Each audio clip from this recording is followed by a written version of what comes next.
Hello, everyone. We would like to welcome you to NCRF TV's Elevate Your Game series, where we are boosting your knowledge and network with wonderful industry experts touching on opportunities, resources, information, and tools to help grow you. Just for a quick reminder, we would love to let you guys know that we are monitoring the comments on all of our social media. So if you do not want to join backstage, of course, you can leave your comments and they will be addressed. Today's topic is event planning and communication careers. And our wonderful special guest today is Outreach Events Manager Robbi Sirron from Paramount. Without further ado, here is our Internship and Careers Manager. Hi, everyone. Thank you for joining and welcome everybody to Elevate Your Game, inside look at event planning and communication careers. I am your host, Mrs. Denise Parker. I am the manager of Internships and Careers for the National College Resources Foundation. And before we introduce our special guests from Paramount Studios, here are some special announcements. Take it away.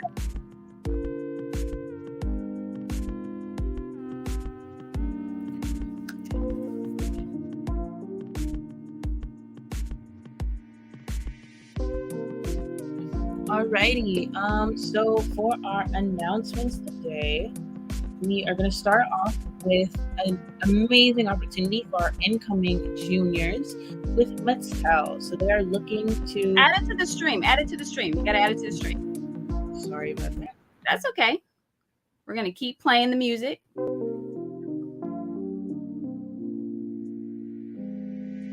Everybody can see it.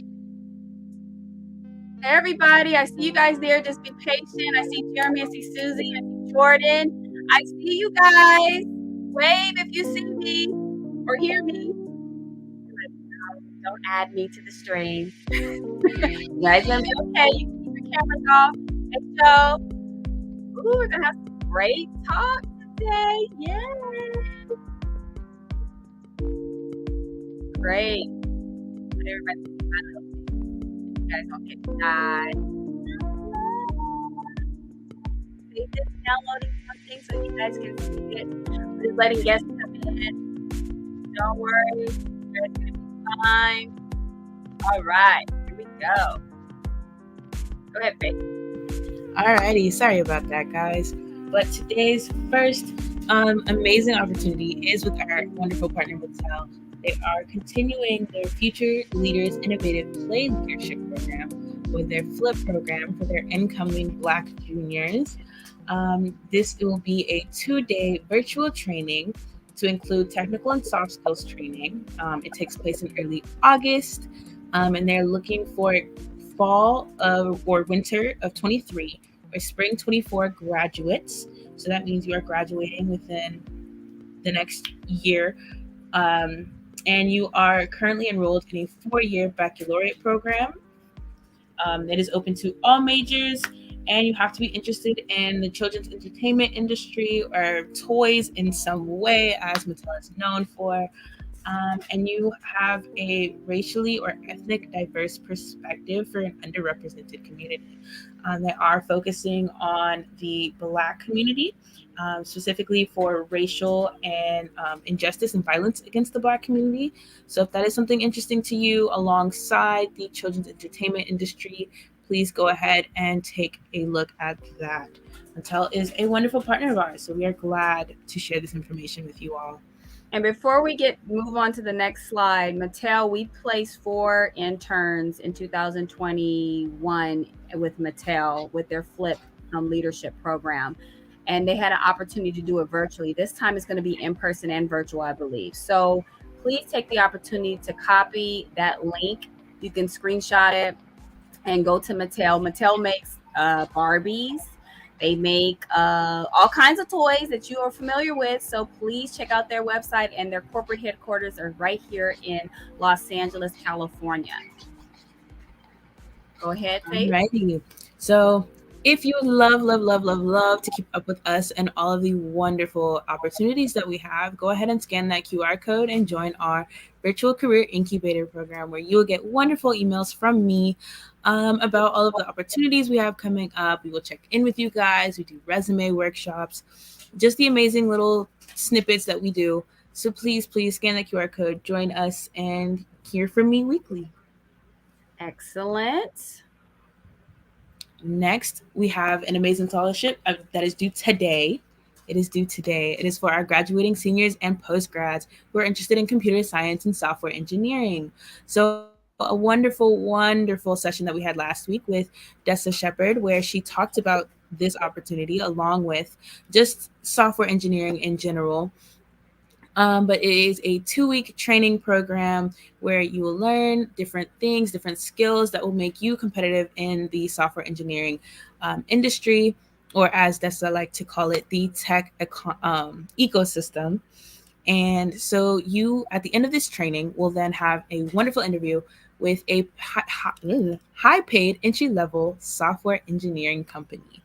So there's only 20 positions available. Please, if you would like to apply, scan that QR code and make sure that it's due today. They are due today. Excellent. Next, we have a historical opportunity in helping build the transit system for LAX. So a wonderful partnership that we have is with Lynx, and they are the LAX Integrated Express Solutions Construction Company. So this internship is in person, and it's for anyone interested in construction, structural, or civil engineering or management. And so you'll be working on this project along with possible other projects. So it will be important that you pay attention to those details and those deadlines. And a little plus is that you can earn up to $22 to $25 an hour based on your college level. So if this is interesting to you, please scan that QR code and submit your resume and cover letters. Excellent. Okay, now on to something that I enjoy is is our Elevate Your Game series. So coming up in July, we have a wonderful meeting with Chris Bell, who is a real estate advisor for the African American Real Estate Professionals Atlanta chapter. He's coming and he's going to talk about commercial real estate with us and the wonderful ins and outs of the real estate industry as a Black professional, and really just kind of getting into the nitty gritty of how that works. Good. And then on July 13th, we will be having a resume and cover letter workshop. So if you feel like your cover letter, or you don't know what a cover letter is, but you feel like it might need a little help, go ahead and join us. If you feel like your resume might need a little tweaking, something to spice it up a little bit, go ahead and scan that QR code and we will be glad to help you. And then on July 28th, we will be meeting with the CEO and founder of Brands by Brainchild, Miss Jasmine Black. She will be teaching us the difference between an influencer and being influential, how your brand can create an impact. So please come join us and see how social media and business can affect how you present yourself. Next, we have our 2022 Next Step College Bound Parent Summit. This is for the parents of college-going students in the Atlanta area. If this is you, please sign up and learn all this wonderful information on how you can, as a parent, help your child going to college, and how you can kind of just adjust to now having a kid away at school. And now on to our HBCU Fun Fact with Jackson State. We are going to be talking about the Sonic Boom. The Sonic Boom was founded in, their band, let me take it back. Their band was founded in 1940, but it was dubbed the name Sonic Boom in 1971 by its students. They are, sorry about that. Might be having a little technical difficulties, but after this, okay. So sorry. After the students deemed it the Sonic Boom in 1971, they are commonly known for their 5 drum majors, known as the J5, and their drum majors are typically followed and presented with their wonderful dance majors, the Prancing J Settles. They are amazing. They're known for winning the 2016 Honda Battle of the Bands and a bunch of other Battle of the Bands. The Sonic Boom is really one of those bands that is just widely known.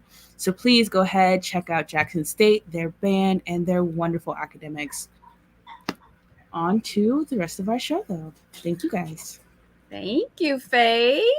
And thank you for continuing to be our announcer for this Elevate Your Game series.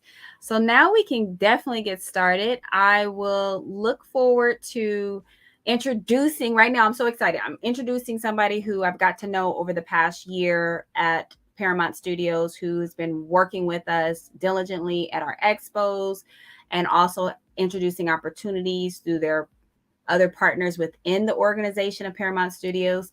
And I can't wait to introduce, but make sure you first like us on Facebook, like us on YouTube, and follow us on all our social media, Instagram, LinkedIn, because we're streaming live. Elevate Your Game is a serious series that we're focusing on keeping you focused on your careers.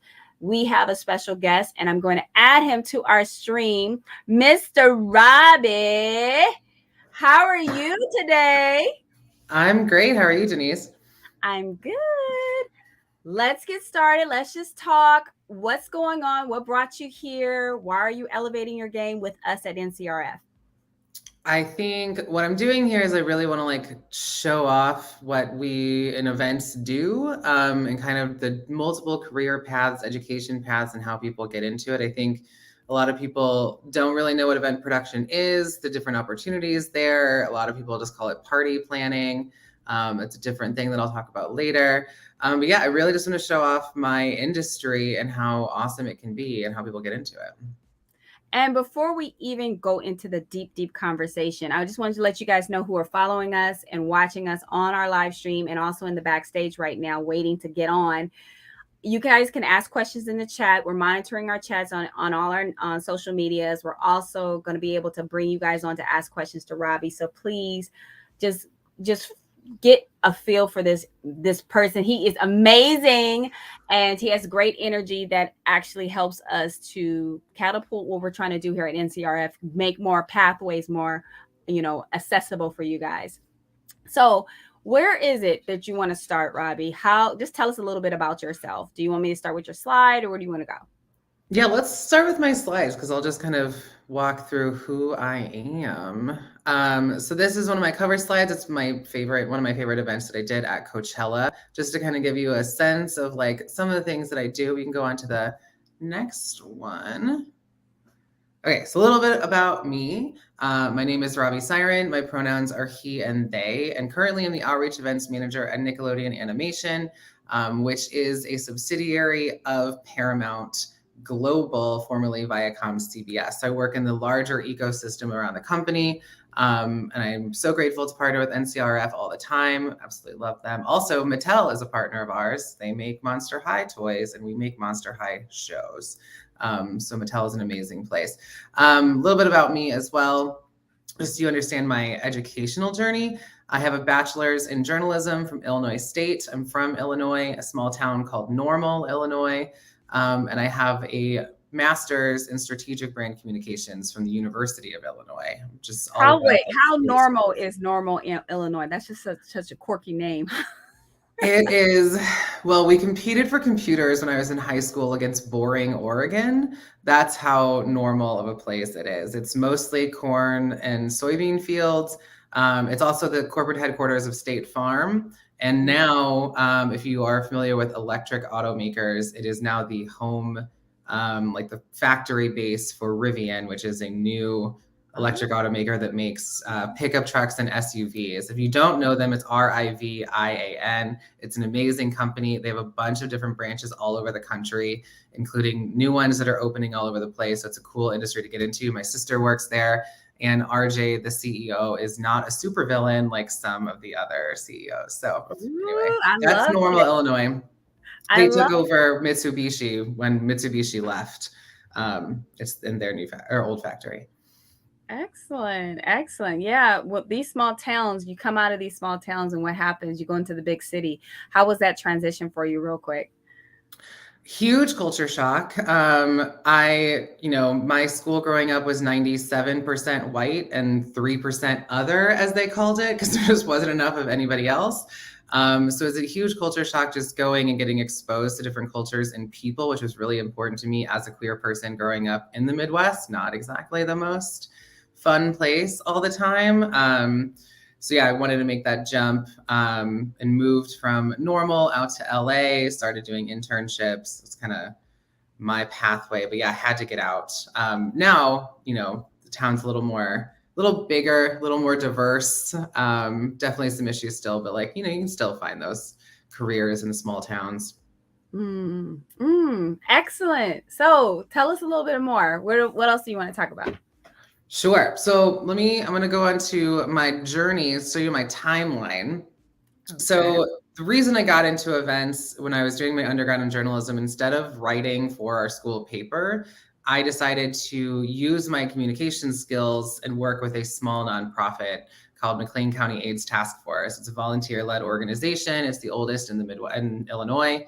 But I wanted to use that to work with them to boost their signal, to do fundraising, all of that kind of stuff, instead of just writing. It's really started my mission of giving back. So I did that, and how I fell into events, because most people don't start knowing they want to go into events, they really fall into it.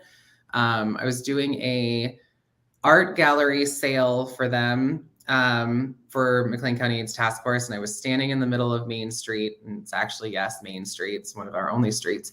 And I was in between our 3 different venues holding my clipboard, and I just kind of took a second and I paused and I realized I loved it. I love doing events. I liked writing, but I really love doing the events.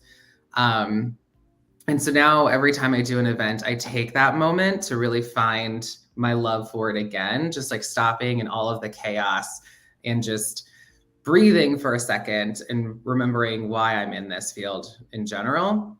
But I, ever since that moment, I tried to find that everything I've done. So from Illinois State, I moved out to Los Angeles. I started an internship at AIDS Project Los Angeles, now known as APLA Health. From there, went in-house at the Los Angeles LGBT Center, went to New York for a little bit, worked at an agency called JWP. Then I freelanced for a really long time, for about 6 years between MKG and BMF. During the pandemic, got laid off. Famously, events weren't happening. What kind of companies is NKG and BMF for our audience? So they are experiential marketing agencies. They do a lot of different things. They would call themselves a creative agency. So MKG and BMF both have various arms. So they can do video production shoots. They can do experiential stuff. With MKG, I did Coachella, which is the Absolute Lime slide that you saw at the beginning. I've done CES with them. I've done the Super Bowl. So they do everything: product launches, TV and film premieres for Netflix and Amazon, a lot. BMF has a lot of makeup brands. I worked with Wet n Wild and Estee Lauder for them. But they do everything. So if you're really into copywriting, or you're into thinking of ideas of how to introduce a brand to somebody, or do a product launch, or come up with fun ideas, if you're always the one coming up with new things for your friends to do, that's the creative arm. There's the production side, which is organizing vendors, production schedules, budgets. If you really like working in Excel sheets, that's kind of for you. And if you like 16-hour days, 16-hour really fun days, but they are long, especially when you're doing setups. But they're 2 amazing companies. MKG is based in LA and New York. BMF is largely based in New York and London, and has a small office in Austin, Texas. But there's a bunch of other experiential and marketing agencies similar to those, like AK Johnston in Orange, California is amazing. But there's all different kinds. If you're looking for more about those, you can always go to BizBash. It's BIZBASH.com. That's an internal event trade publication. But they have job postings, vendors, all of that stuff. And you can kind of see the behind the scenes. If you saw anything come out from VidCon, you get behind the scenes look at how they made the Squishmallow human crane game. So that was actually done by AK Johnston, which is one of the ones I mentioned. Excellent. Yeah. So got laid off, decided to go back to school. Went to the University of Illinois, got a master's in strategic brand communications, which sounds really weird, but it's mostly just advertising, working with brands, similar to Jasmine Black, how to elevate your brand, really make an impact with your brand was really important to me, which is why I went back. But it was an amazing program. It's 17 months. It's all online. And it was also one of the more affordable ones that I looked up. USC was like 60 something thousand, and it was not achievable for me. But if you're interested, those are actually open right now for the next fall. I'd be a terrible alumni if I did not mention it. That brings it up today. Yeah, trying to do my job, give back, or elevate them. And then now here I am at Nickelodeon Animation Studio and Paramount. I love it. And what would you say? You're breaking up on me. Uh-oh. No.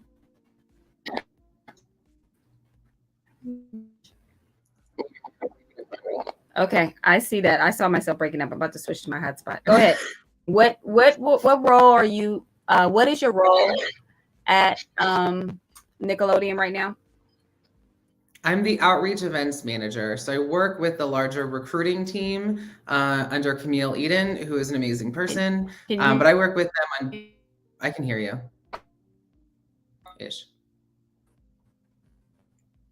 But so on the outreach side, my whole job is to bring people into the studio by bringing our studio out and really create those true pathways into our careers, which is why working with NCRF is really important to me, because it's all about building actual tangible ways for people to get started in the entertainment industry. It's always about knowing somebody. We introduce you to people so then you know somebody. But I hate lip service from companies who are like, we want to hire a diverse group of people and then won't do the work. So I'm trying to do the work.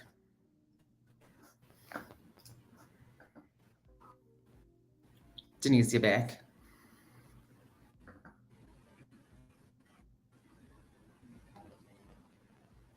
I'm gonna keep going. Let me know when you're back. Just to give you an idea of some of the people that I've worked for, some clients of mine. So like Netflix was a big one, Autograph Collections, which is Marriott, Amazon Prime Video, Estee Lauder, Samsung, like I talked about. Just kind of give you a sense of why I'm here talking and why I have anything to offer, just to add some context. Some of the work that I've done, just so you have an idea of who I am. I've done fashion shows for Parsons. I've done fashion shows for Amphar. I've done launches for Roseanne season 1 before, her famous Ambien incident. At South by Southwest, I've done product launches for Estee Lauder, huge launches for Samsung TVs at CES in Las Vegas, a bunch of different makeup launches for Wet n Wild, including the Fantasy Makers, one on the lower right with the unicorn. And I've done things like Comic-Con as well. You're back. Yes, it happens. It just happens. It's not an event if there's not a tech issue. That's a huge part of event production. Rolling within flexibility. Okay, go ahead. Keep going. Okay, cool. So that's some of my work, just to give you a sense of the scope of things that I've done. The reason I included all of my past places is really, and why it led me to Nick is really, I started a nonprofit. I started with fundraising and working for a cause. Then I went in-house, went to an agency, and kind of lost that, the soul of things, which is why I came to Nick, working with Camille and the recruiting team here on building true pathways to careers for historically excluded groups, especially, is because it brought all of that together for me. It brought my love for giving back and nonprofit fundraising in with my event production and my love of recruiting and equity building amongst communities. So it all wraps up into the one mission where I didn't have to be selling my soul to a company just wanting to get money from people. A little different. So here's just some of the things that I want to talk about, or what we will talk about. just like what event production is, educational backgrounds, career paths, what it means to be in-house versus agency versus a private event producer, and then hopefully open it up to some Q&A from y'all. Anything before I keep going? Yeah, no, go ahead. No, let's just take one quick pause real quick. Sorry for the technical difficulties, but as Rob said, we have to keep moving as the show must go on, and event planning, there's those things that happen. I just need to know, before you go into your huge TED Talk about event production, why did you choose this career? I really chose it because like I wasn't, this is going to sound really like sad, but I wasn't really the kid that got invited to parties. And so I didn't do a lot of that stuff. I'm also like historically very socially awkward and I don't talk to people, but I really liked events. I really liked putting things together. So I went into event production because it let me go to those parties and have a reason to be there. Selfishly also moving to LA and going into like the more entertainment side, coming from the Midwest, seeing celebrities and doing movie premieres and stuff was like a dream. It'd be amazing. I didn't start with planning to go into events or even journalism. I started with a double master in French and Spanish and dropped that. Then I went to fashion design school for a hot second. I dropped that. I'm very all over the place, but all of those kind of built into why I love events, because I get to work in whatever field I want to without being in that field. Like event producers get to like be little experts in everything that they're doing, especially when you're doing experiential marketing. You get to like work with a bunch of different brands. It's also why I liked being agency or freelancing, because you get to work, like I wanted to work with Samsung TVs. I got to do that, which is like the tech side of me. But I also got to work with Estee Lauder and Wet n Wild, which is like, you know, this beauty brand kind of vibe. Or I get to go to Coachella during Baychella and run a huge bar and basically be a nightclub manager for 2 weekends. Like that was also really fun. But there's all different like pathways and things you can do. It's never dull. Some of like the planning work and the research, which I actually think my coordinator and intern are on right now. They can tell you it can be really boring and tedious, but it is all like building into something. But you get to like exercise your creative muscles. You get to work with designers.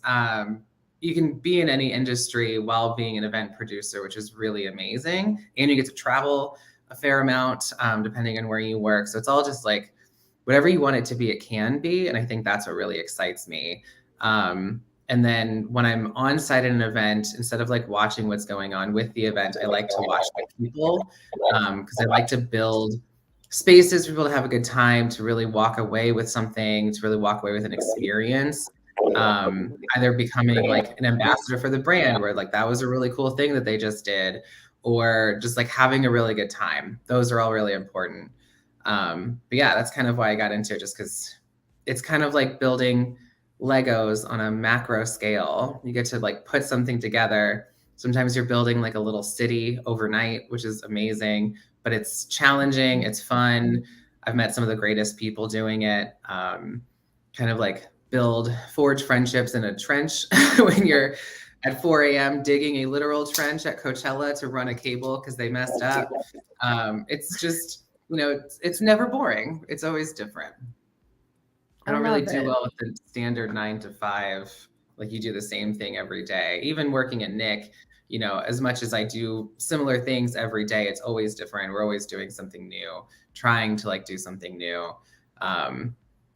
So if you like stability, events isn't always for those kinds of people. It kind of sometimes lacks stability and it changes all the time, which I'll talk about later, but it's really important to be like super flexible. Okay. Well, thank you. Keep on going on. All right. So what is event production and what isn't it? Event production is really anything, anything from like a hotel launch, which is that left picture, or a large fundraising walk like AIDS Walk. I also used to work for them, or red carpet premieres like with Gabrielle Union over there. But it can be a huge breadth of things. What it isn't is like, it's not like talent booking. That can be an aspect of it, but it's not specific to that. You're not rubbing elbows with famous people. You are very much in the background, usually wearing all black so you fade into the shadows with a little headset running around as fires need to be put out. But it's also not really party planning. It's not like, oh, I want to throw a bridal shower, so I'm going to hire an event producer. It really is like a party planner. We can do it, but it's kind of a different skill set versus like just, I was thinking about it this morning. It's like party planners kind of just book people and then those people do those things, but an event producer really like digs in deeper and is like talking about lighting designs and placements for speakers to build spaces. Even in one of the events, like changing the temperature when you walk in from one room to the other so that it feels like a completely different world. Like that immersive production is another level than just like party planning. If you ask my parents, I'm a party planner because they don't understand the full scale of what I do. But it's a little different than what most people think it is. But it also is like large concerts, sporting events, all those kind of things goes into being an event producer.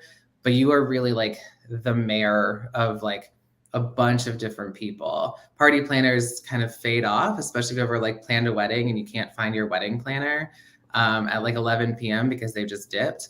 The event producer is not that person. They're there from open till close. When the first truck comes in until the last person leaves, like they live there.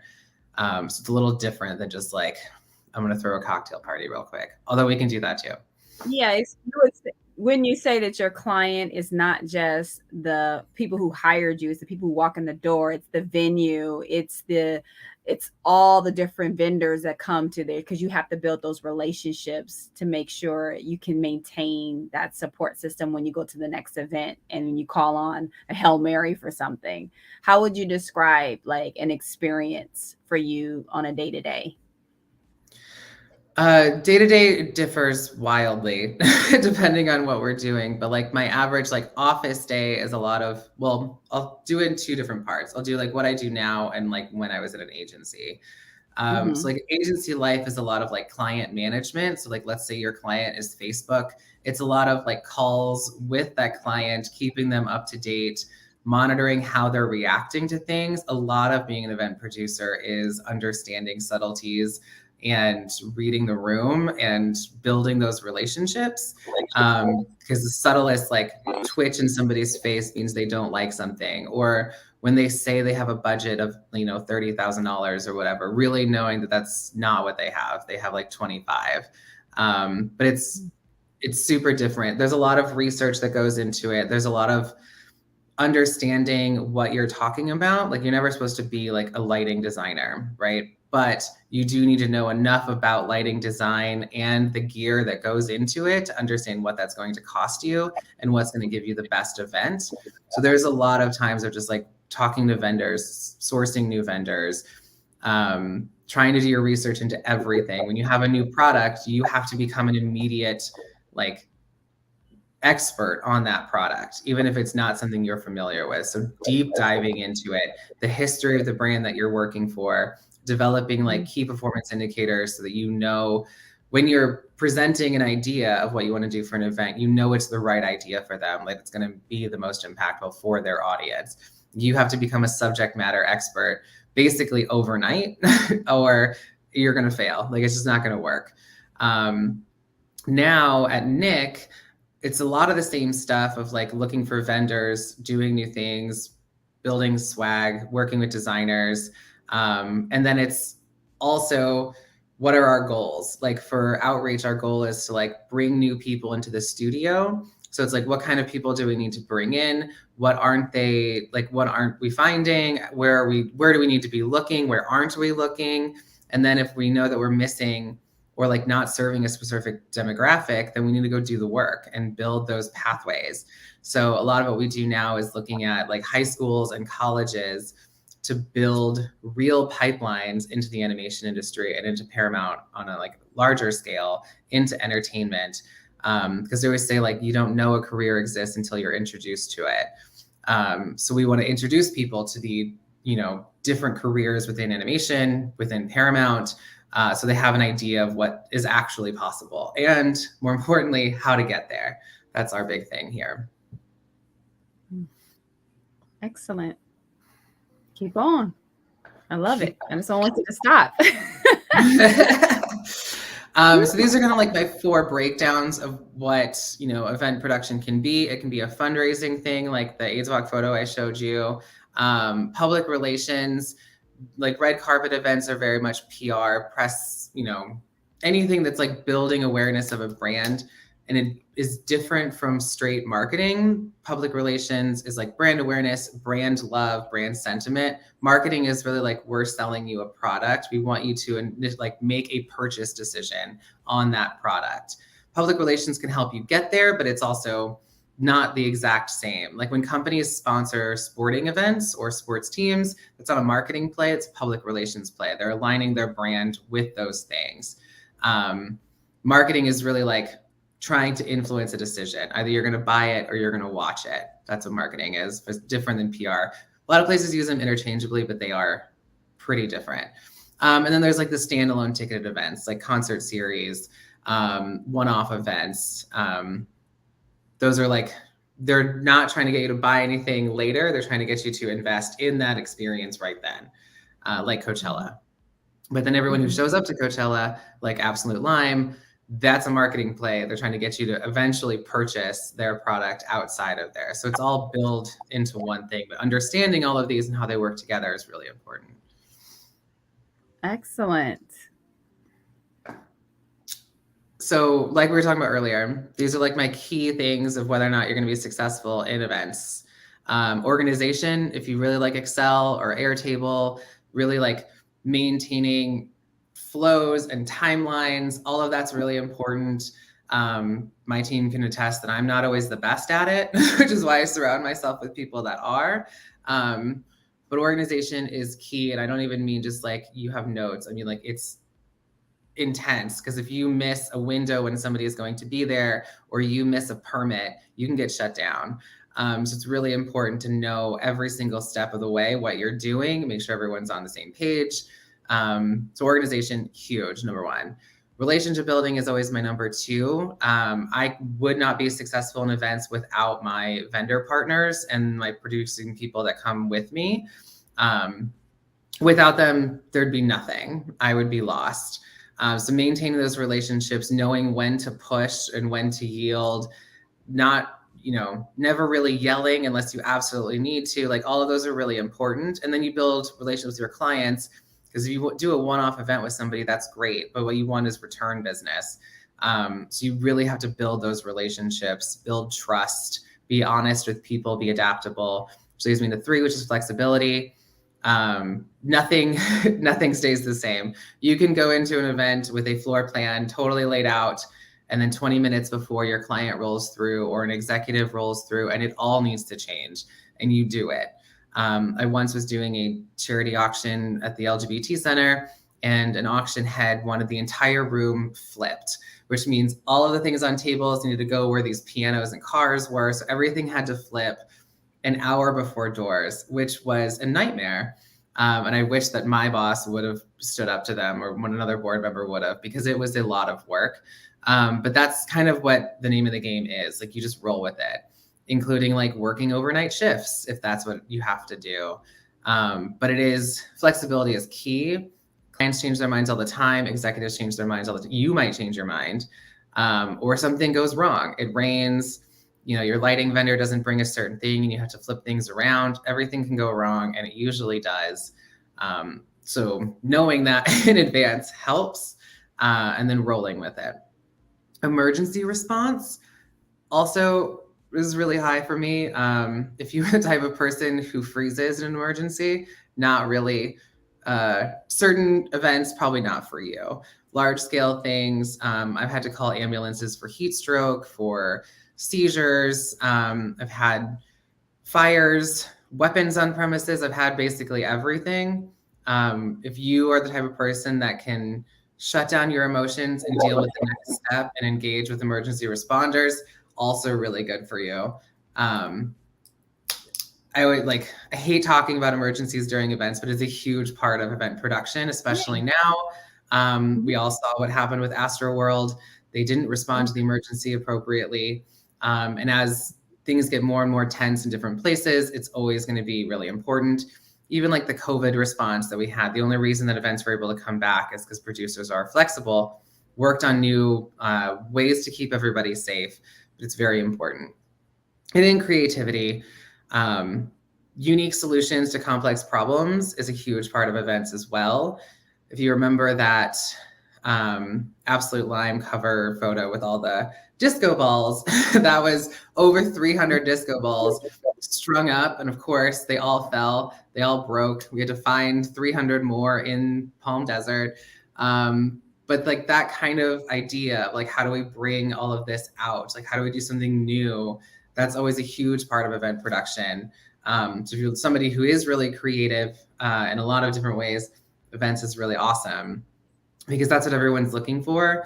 Even, you know, the concept of thinking outside the box is constant. You should always be thinking outside the box because you don't want to do something that somebody else did. We do steal from each other a lot, not gonna lie, but we adapt it, we make it our own, we build on it, that kind of stuff. But like that claw game, the human claw game at VidCon, I'm obsessed with it, by the way. For Squishmallow, like that's hugely creative. I've seen Snickers do Hungry Hungry Humans, where everyone's strapped to the wall on bungee cords and they run in and grab balls and win prizes that way. There's all kinds of new things that people are doing. Also being safe, knowing like OSHA laws and like building and safety ordinances, like all of that has to live with an event producer because you are the final say on site. The other scary thing about a lot of those is like your client isn't liable in those situations. You are, if you are the event producer or your agency is. So really being mindful of safety regulations is also hugely important, which is why if you're ever on site with me and I yell at you to buckle your seatbelt when you're on a forklift, it's because I don't want to pay the $8,000 fine for the first offense or $30,000 if you hurt somebody. I don't want to pay it. So we also are like, people making sure everyone is safe, making sure everyone is following the rules. It sounds to me that you have to work together in teams very well.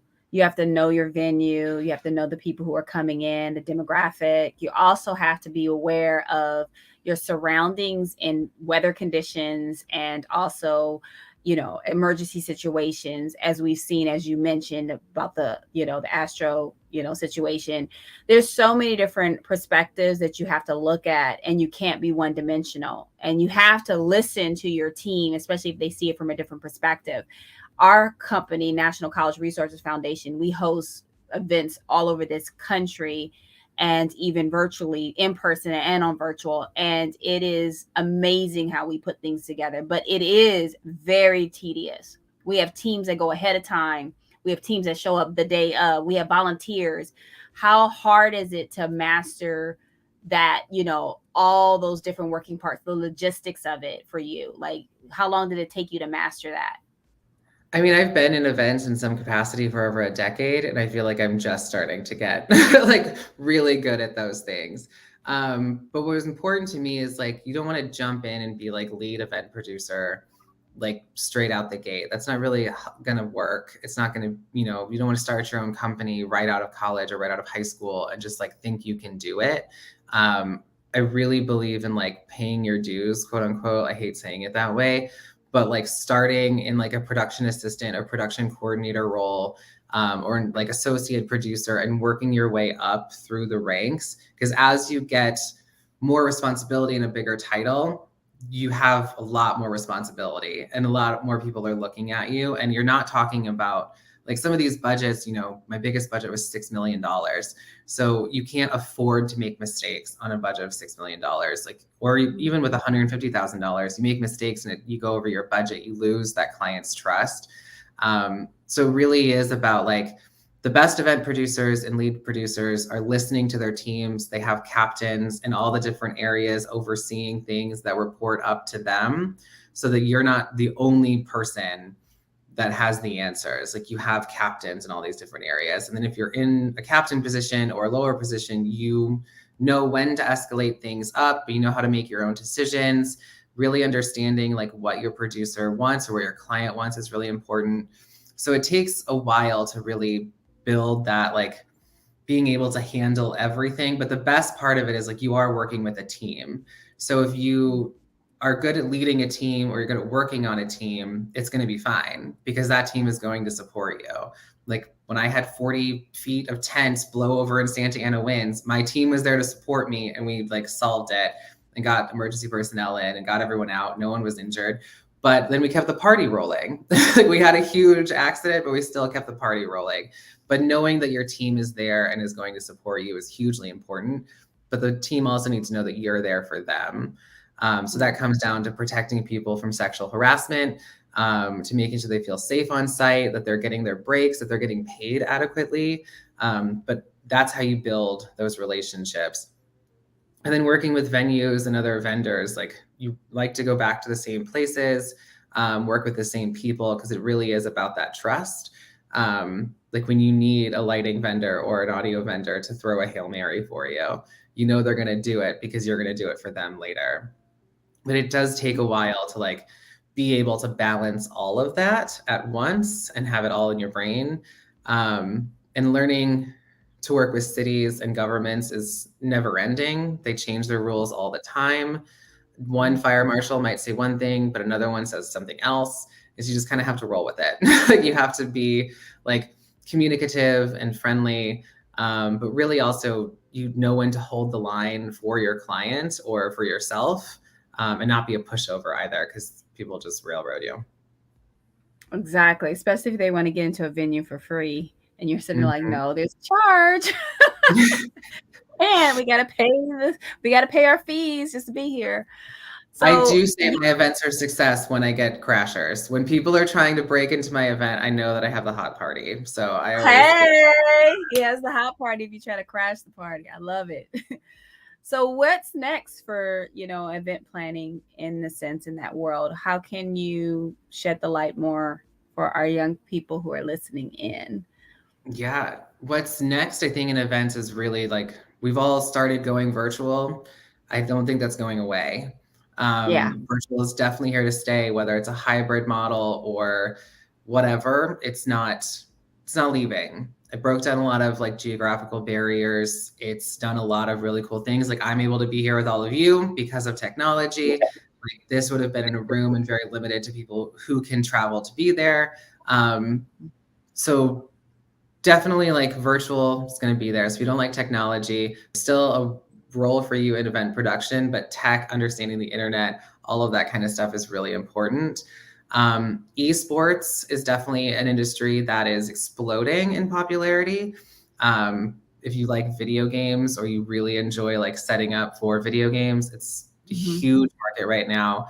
Both of my colleges that I've gone to now have esports programs where you can actually train to be a player or a coach or an esports production manager, because it's all very specific. Like setting up Fortnite tournaments is a huge undertaking, because you have 600 people playing. If the internet goes out on any of them, it ruins the entire thing. And you're streaming it, which is huge revenue dollars.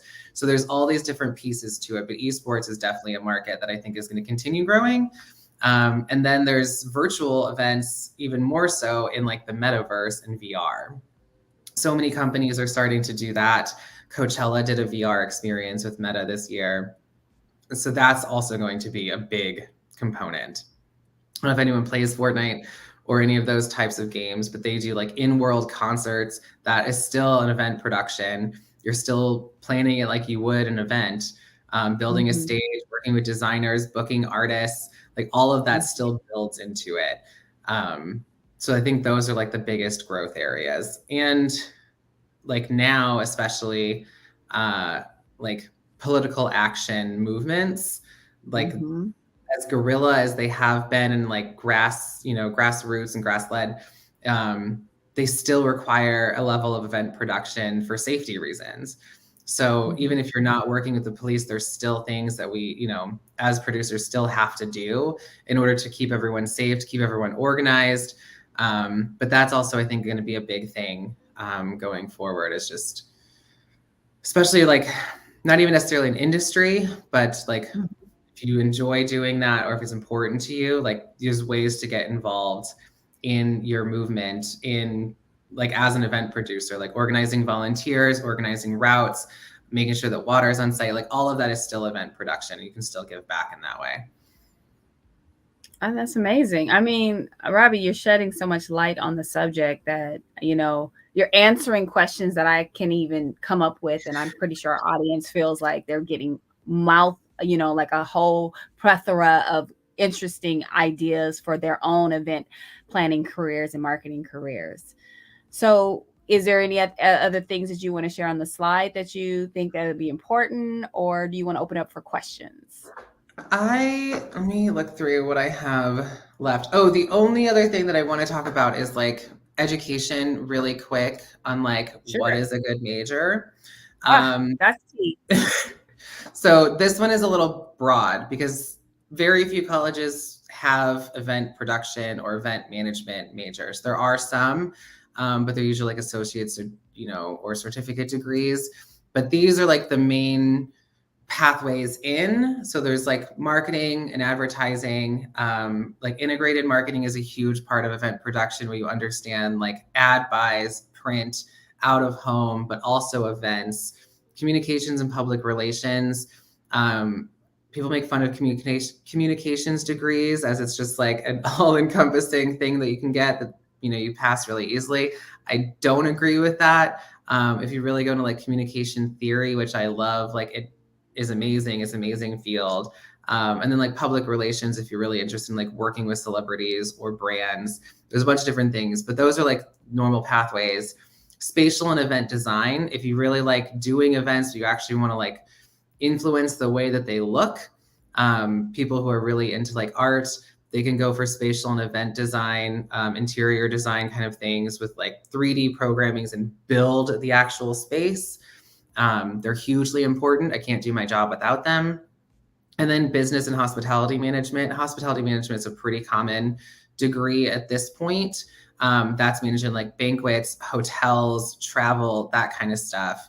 And then business degrees, also hugely important if you like events, because you might want to be an accounts manager or a business manager or new business accounts lead, whatever you want to call it. But understanding the business side of events is also really important because usually they're there to make money in some way. But those are kind of the main ways into events. But I also know a lot of event producers who are fashion designers, and like there's all different types of ways into events because there is no clear educational need.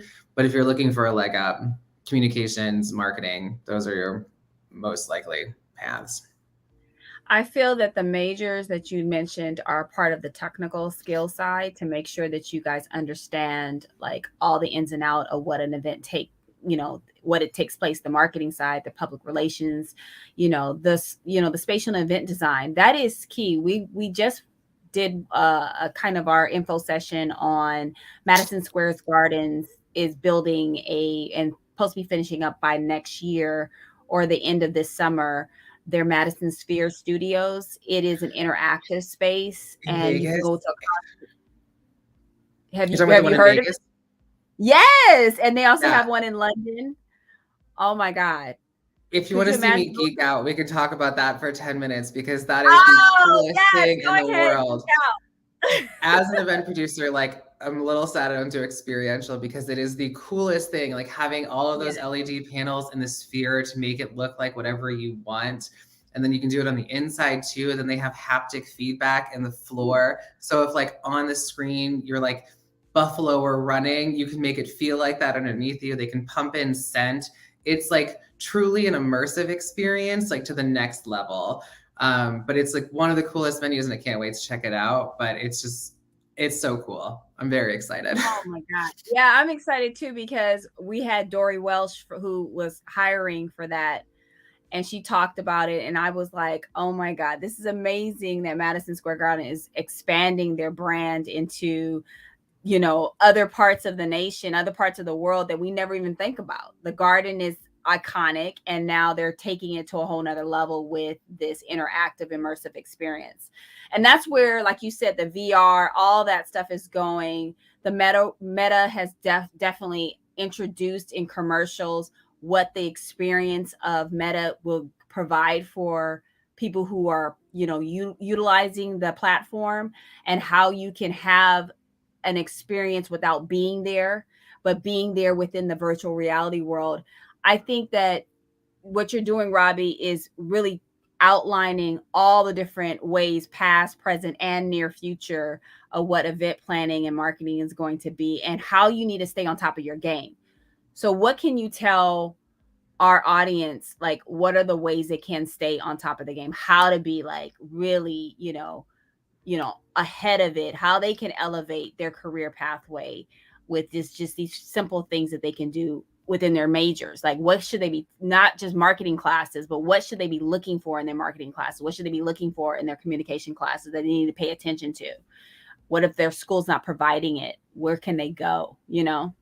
Yeah, the biggest thing if you ever want to do anything in events is you have to go to them. So like you have to get out there and like go to all different kinds of things and really start paying attention. My friends hate me when we go to events because I pick it apart until we get to the bar. I pick it apart at the beginning of like, this is what was wrong with check-in. This is wrong with this. This I really liked, but I like evaluate everything at all times. So if you're going to like a music festival, really pay attention to what's going on around you. Like, what did you like? Why did you like it? What was the emotion that you felt during that? Because emotion is key in event production. But like try and kind of like look behind the scenes. If you're looking for opportunities, all of these events like we're talking about also have volunteer positions open. Which is a really fun way to go to events and see behind the curtain, but also like get to go to them. Like Life is Beautiful, which is my favorite music festival in Las Vegas. They have volunteer positions where you work for part of the day and then you get to go to the festival for the rest of them.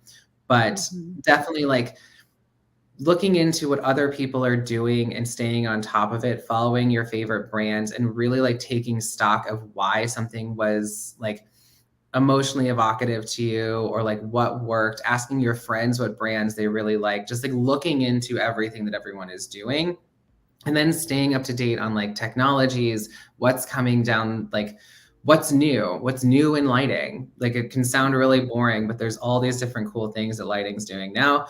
There's all new things in like audio production, like all of these things build into it. Even watching somebody's like stage show and seeing the pyrotechnics that they use or the set design, all of those are really important. Even outside of things that you really like going to theater, going to musicals, street fairs, all of these things like really build your skill set and they're relatively accessible. But looking for like this even free events that you can go to, like movies in the park, like that your city is doing, like all of those build into your skill set and you get an understanding of like how these things run, how they work. And then if you're like trying to evaluate classes of what's important to you, I always like to go to the theory behind things of like why brands make certain decisions, understanding communication theory, understanding like why people buy certain things, looking into consumer insights and metrics is really important because that's where we find the next wave of what we're going to do. So like a lot of companies are starting to use like, what are you looking for? What are we missing? And that's how they decide what kind of events they're going to do. There's a really cool company called Fever. It's Fever, like have a fever, but they run like the Stranger Things experience, the Bridgerton experience, all of the immersive art galleries, but they are a tech company first out of Spain using like how to experience different events or how to like find out about events. They use all that data though later when people are searching for things to build out their next Fever original event. So they're really looking at what people are asking for and then servicing that need. So looking for those types of companies, really understanding what story you're telling. Event production is also storytelling. So if you can't tell a story, take a class to learn how to tell a story. It's a lot of copywriting. There's a bunch of different things you can do. I hope that answered that question. No, it totally does. So now I want to leave it to our audience and see where they want to ask questions if they have any questions. I know you have your people on here too, Robbie, but I know I have an event planner on here. Jordan, do you want to ask a question? Give me a thumbs up if you want to. Do you want to come on to ask a question? Thumbs up. Okay, I'm adding you to the stream. Here she comes. Okay, hi. My name's Jordan. I am actually an event management major in Orlando. My school provides that as a major. And I actually pretty recently had researched the experiential marketing companies like in the US. There's like a top 150 list, and I just looked at like all of them. So I was like familiar with that when you mentioned MKG, and I would be interested in working somewhere like that after I graduate. But I was wondering, like, you said you had your master's, so like, what is like the typical job requirements for an event manager role with those companies? I just got my master's, so I started working with MKG way before I did that. So typical like starting roles as like a production assistant, a production coordinator, or office manager. There are no like strict educational guidelines. That honestly, for those companies, is more of a vibe check. Are you going to be like cool on site? So it's really like knowing that you're flexible, knowing that you're going to be organized, that you're friendly. This is also what I say on every careers thing. Like nobody wants to spend 8 to 12 to 24-hour days with somebody who's not a good time or isn't going to be fun. So for those, I wouldn't worry about the education thing. I would just more focus on like, because you already have it, like event management, is already going to put you above a lot of the other people going for anything like that. But then really familiarizing yourself with that specific company and why you want to work for them, like campaigns of theirs that they did that you really liked, campaigns that they did that you didn't think were that strong, also really important. But getting excited about the work that they do is more important than what your education background is, because they can teach anyone basically to be a production assistant, because there's a lot of like managing like your producers like calendar and working with them on like admin stuff. But I think it's hugely important just to know what they do and know why you want to work for them specifically, because there is something that sets them apart from other companies. So finding that and honing in on it is going to be really important. Okay, thank you. Thank you. Do you have any other questions, Jordan? I guess like, what was your first position with working with the larger companies, and like what was your like qualifications that you brought forward, or was it really just like you applied and they liked you and that's it? So in entertainment, and especially LA and events, it is a lot of like knowing somebody. I'm not going to like sugarcoat that. You do like that helps to know somebody. So when I started working for MKG as an agency, I'd actually just left Netflix when I worked there in the recruiting department. And so they connected me. But you don't always need to know somebody. But like production assistant is normally the first role if you want to be on production. If you want to be on design or creative, it's usually a junior creative or a creative assistant or design assistant, junior a designer. But looking for those more like entry level positions. Trying to think of how best to continue answering your question. But I like the skills that I like really highlighted was one, like knowing what they did, like I was just saying, and then like organization and just anything that you've done that you think counts as an event. Like, did you like plan somebody's wedding? Did you throw somebody's elaborate birthday party? Like, if you have no other experience, I guarantee you're doing something to highlight. Like even, our intern that we just brought on talked about like doing D&D campaigns and building like video game and like board game nights for their friends. Like that was also important because it is planning, like just being able to identify like, this is how I've moved a project forward. Our coordinator that we brought in, Sharon, came from project management, which is really important in event production because you're going from here to here. How do we get there along those ways? How do we build a timeline? So anytime you can highlight organization, timeline management, and like project management or understanding of budgets, all going to be key. Okay, thank you. Thank you, Jordan, and continue to go. Yes, and continue to do your career very well. I'm super excited to hear what you're going to be doing in the next 2 to 5 years, because you're going to be a major event planner, learning all this stuff. So, what kind of advice would you give, Robbie, to Jordan, who is an up and coming, like, somebody who's looking to be in your position one day? Accept the no's. because you're going to get more rejections than you are yeses. That's just like the standard in any career field. You're also starting an event production, especially starting at the bottom, there's a lot of grunt work. It's not always going to be fun. It's not the glamorous part of things, but it is important to understand. Really like asking questions of why things are happening, decision making, like why did they make that decision? And really finding a good mentor and somebody who's willing to teach you. Like I've worked in event agencies where the boss or like my manager was not willing to teach me, was not willing to bring me along on that journey. So when you can find and identify those people, latch on, like find them, become best friends with them, because they're going to grow your career faster than you can on your own. Developing that professional network, being nice to literally everybody, because you never know who you're going to need something from later down the road. But you should always like, they should connect you and your face with like a positive feeling, because they're going to want to do things for you later. But yeah, it's just sometimes you're going to be up at like 2 a.m. doing something and it's not going to be fun and it's not going to be pretty. Like I scooped ceviche off of a street for hours one time because it spilled and it was disgusting. But it's kind of like, that's events. It's like everyone pitches in, we clean.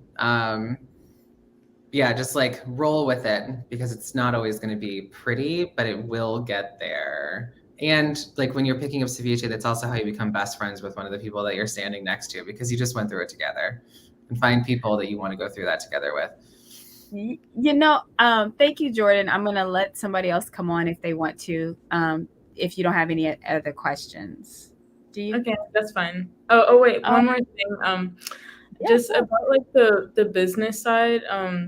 I know because it's basically kind of on an event basis with these kind of independent companies, how you get your like I guess revenue.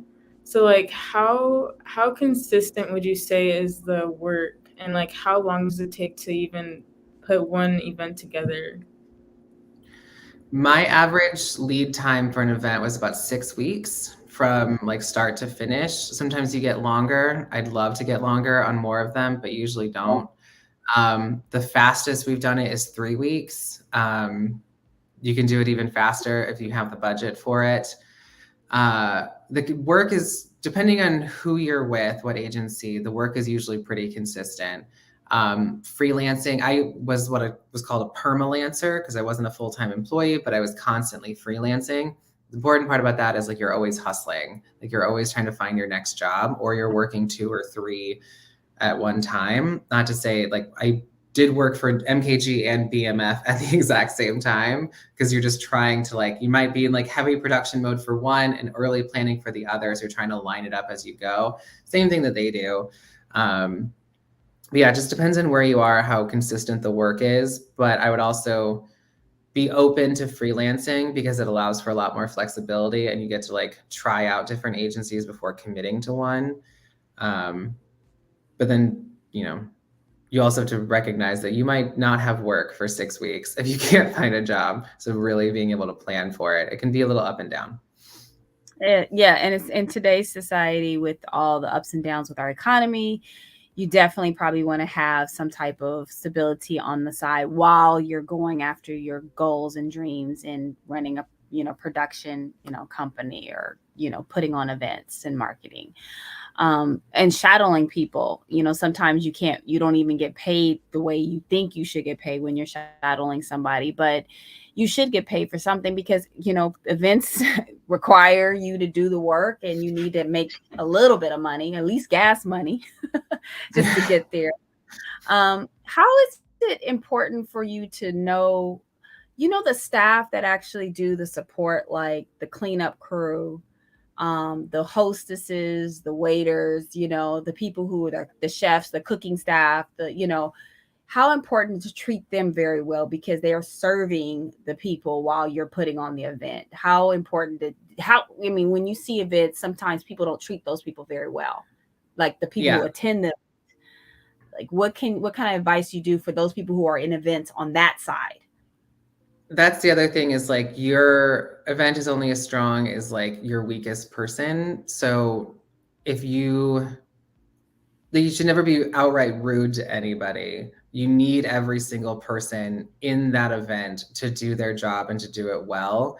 So everyone is just as important as the next person. Your check-in staff is just as important as your lead bartender. Like, they all have a very specific function, and they can sabotage you in a second. Or, you don't want them to be demoralized because you need them to like do the work. But again, it goes back to the relationship building and really understanding like how to navigate people, how to manage a team, how to manage a staff. But the worst producers I've ever worked for look down on like the cater waiter that's there or the valet guy, and it's not a good position to be in. Always have respect for the people that are working. You're there to do a job. They're there to do a job. There's no shame in any level of the job that you're doing. And there's just no reason to be a bad person. Same like when I talk about in the entertainment industry, being nice to like incredibly nice to like executive assistants and people who man like gatekeepers. Because yes, like Ramsey, for instance, president of Nickelodeon Animation, she's hugely important. She's the president of our studio, but her assistant manages her calendar. So if you can't get through her assistant to even talk to Ramsey, then it doesn't matter. So in that regard, then her assistant's almost more important than her. So like knowing those people, because those are the ones that are going to be doing you favors or like helping you out when you really need it. Right. Yeah, maintain a high level of respect for everybody. One, it's going to make your life so much easier because you're not going to constantly be fighting against people. Like, you don't want to swim upstream. Like, when you're nice to everyone, everyone's functioning, you can kind of sit back and let it happen and just like relax downstream. And it's so much easier and way more fun. Yeah, never be rude to anyone on Never be rude. I mean, you've seen the TV shows where people are just rude, and you've seen it in person. But you're right, Robbie. Never be rude. Does anybody else have any questions? I see Susie there. Jeremy, I know some of these might be your people. Bianca, you might want to come off camera just to give me a thumbs up or type it in the chat. And while we're waiting for you, I don't want to I want to take this time, Robbie, to say thank you for you being you and you standing up for what you creatively believe in events. You're very professional. You gave us a wonderful presentation on what it is in the totality, in the sense from start to finish of a career, also education wise. What would you say to our audience to continue to believe in themselves and how they can continue to press forward there's a lot of discouragement out there. When you're doing something, there's a lot of people, you don't know what tomorrow's going to bring. You might put on an event and something horrible may happen, as we have seen time and time again in this country. Or you might be doing something on a more social justice pathway and you want it to be, huge and impactful. How can you make your personal beliefs and what you stand for and what you're trying to communicate in an event really resonate with the vendor, with your partners, with, how can you make that experience live out to its best so that it can create a message? Yeah, I think I'm going to answer this in two parts. So like knowing how to like take care of yourself and push through when like things are sad. Like, I think it's important to like understand that like where I'm at now is not, you're looking at my highlight reel, essentially. Like, these are all the cool things that I've done, but you're not seeing my behind the scenes. Like, I talked about like cleaning ceviche off the street, which like now is a highlight. It was a terrible low point at that point. Like, when my board member flipped our auction, my co-producer and I cried in a closet for 10 minutes and then went and did it. Like, there's sad and terrible parts. I've also been like fired from jobs because I didn't get along with the producer, and like that's also fine. Like, those things happen. So just like keep moving forward. And like the other part of like making sure that you're having like that impact, it's really understanding the why. Like, why are you doing something? Even if it's not successful, like you're working on a huge social justice movement and then SCOTUS decides to remove your rights, like they can be, it's demoralizing for sure, but it's like, did you try? Like, are you proud of the work that you put in it? Like, are there lessons that you can apply next time? Like, you just have to be able to keep going. And again, it's about building that team for when you fall down, they pick you up, and vice versa. So it's like really building that network. But even when I've had a less than successful event, my question always is, did I enjoy it? Like, did I try? What would I do later? Having that debrief and like that post-mortem with everyone on like what you would do better, but also taking the time to celebrate your wins. Like, really difficult events that you get through and nobody dies, huge win, like huge, huge win. If that's all you can celebrate, great. But knowing when to celebrate and when to like push forward, and giving your space like the time to really celebrate your wins. Even if it's just like, we got people out here, 30 people showed up, we were expecting 200, but those 30 people had a really good time. Great. That's a success in some ways. But when you're trying to like have a really impactful like moment or brand connection, it's really going back to the emotion. It's really going back to the why. Like, what are you offering? Like, what's your value proposition statement? Like, we're doing this for this audience, and this is how we're doing it. And these are our proof points that show that we can do that. Really, when you understand the why and the emotion behind it and all of that, it's only going to make your stuff better. You're going to understand why something works and something doesn't. We've seen a bunch of like advertising campaigns, like just because we're in June, a bunch of pride campaigns that are really wrong. They just come out of nowhere and they're run by not enough queer people in the room. Same thing happens in February for Black History Month, March for Women's History Month, every single Heritage Month or History Month. Brands mess up because they're not paying attention. They're not understanding the why. They're not understanding the emotion. They're not having the right people in the room to answer the questions. But you can see the really successful ones because they understood the root of the problem or the question of, why are we doing this? Why is this important? Why now? Otherwise, it's never going to work. You're going to be fighting uphill the entire time, or it's just going to come off as, mildly insensitive or outright homophobic or racist. So, hello. And we are only human and we do make mistakes.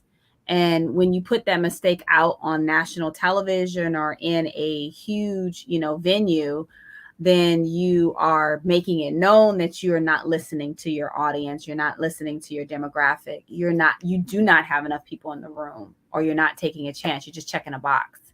We have one question that's in our chat. Is from Lily. It says, what advice would you give to an introvert wanting to go into this career field? Now, that is a serious question. Introverts, you're an introvert a little bit, right? I am an introvert. I classify myself as a social introvert.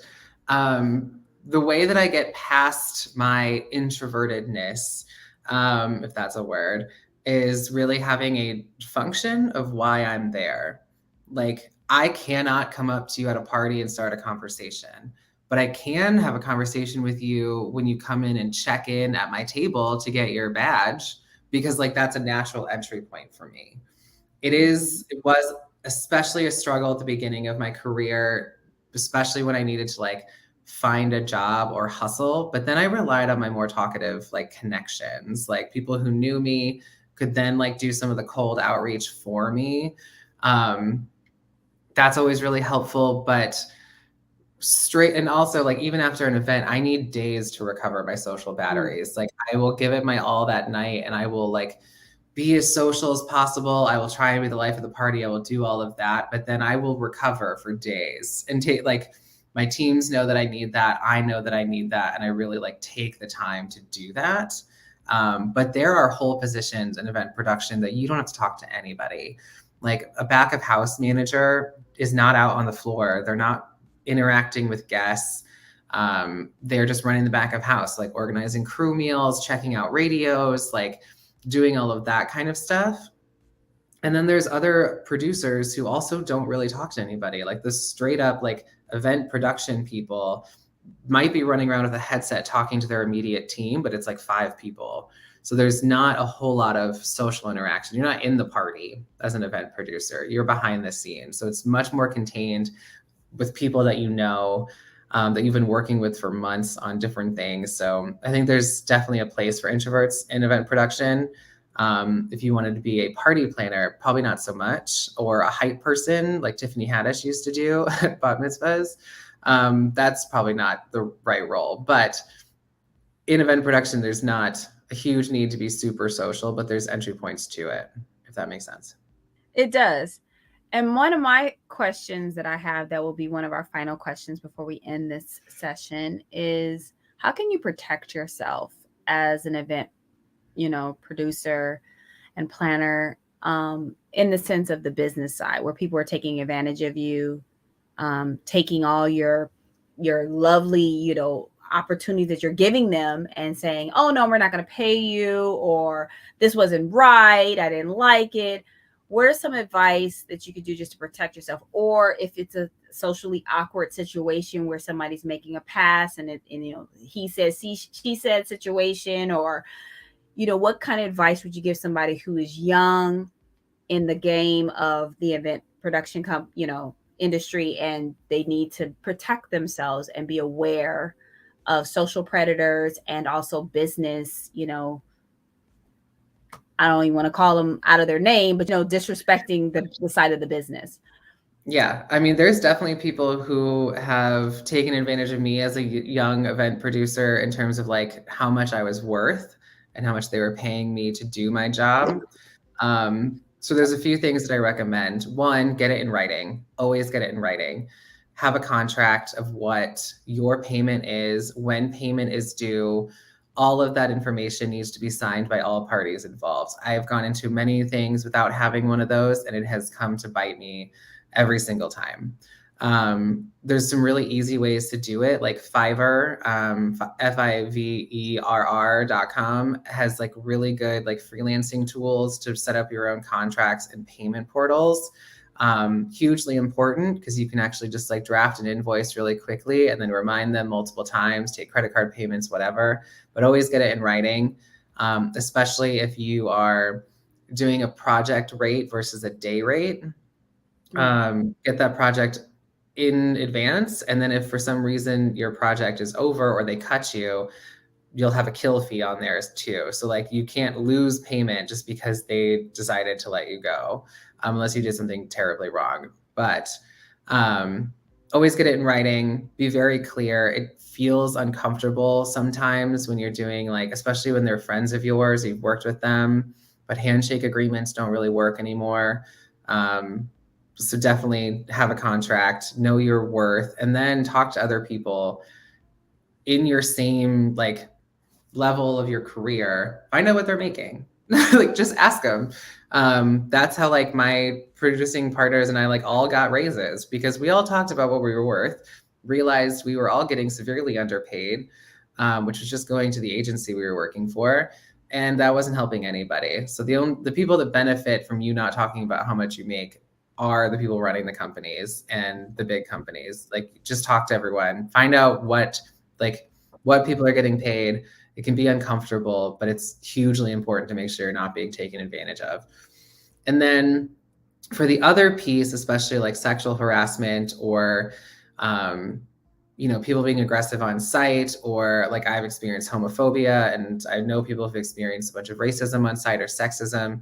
That really is about like knowing who to go to. If you feel powerful enough or like it's safe to do so, stand up for yourself. But in certain instances, if you're not the lead producer, it's important to go to like the person you report to and share with them what's going on. Remove yourself from a situation. The best places are going to protect you from that. They're going to do their very best. I've had instances where a brand ambassador was being hit on aggressively by a CEO of a company, and I kicked that CEO out. It was their company, it was their party, but I don't tolerate sexual harassment. And it was, a friend of mine, they came to me, shared that we removed them from the situation. We had the CEO removed in a very gentle way because we still wanted to save face for the client. But I tell everyone, like, it can be anyone saying anything. If it makes you uncomfortable, I need to know about it and I don't tolerate it. But that's my role as a lead producer. Especially when there's music, or there's food and beverages that are alcoholic and libations. Yeah, things, real truths come out of people. And so you have to learn how to maintain a professional standard at all times and protect yourself. Yeah, Robbie, I I mean, want I've to. had, oh, real quick. I mean, No, I've had no, go dancers. ahead. Yeah. No, go ahead. I've had Mhm. dancers in like no clothes basically because they're go-go dancers in a grunge bar. That's the vibe that we're doing. And it's still like no one has the right to touch you. No one has the right to say anything to you. You're working, like you're here for this immersive environment. But like just because you're wearing, you know, a bikini on a box does not mean that you don't have bodily autonomy, that you don't have right to feel safe and secure at your workplace. So if you are working for someone that doesn't make sure that you're safe, get out of that place, find a new place. It's not worth it. But that's the lead producer's role, is to make sure that everyone is safe and comfortable. Yes, and you guys all have rights, and there's laws that protect you. So definitely know them before you go into any career field, so that you can protect yourself and have a wonderful experience and career path. Robbie, any final thoughts that you want to leave with us? I think sometimes I talk too much about like the downside of events or like the real side of events, but I do want to say that like it is the best career that I've ever been a part of. I mean, it is my career, but I've also been in other fields. But it's truly amazing and can do whatever you want. I think one of the coolest things, like I was saying earlier, is that whatever industry you're also interested in, you can do events in that industry. And it's, you know, the 18-hour days, because those happen, are worth it because I've, again, met the best people that I've ever met. I've had the greatest time. So it's, if you have any interest in it, I would say try it because it can be amazing.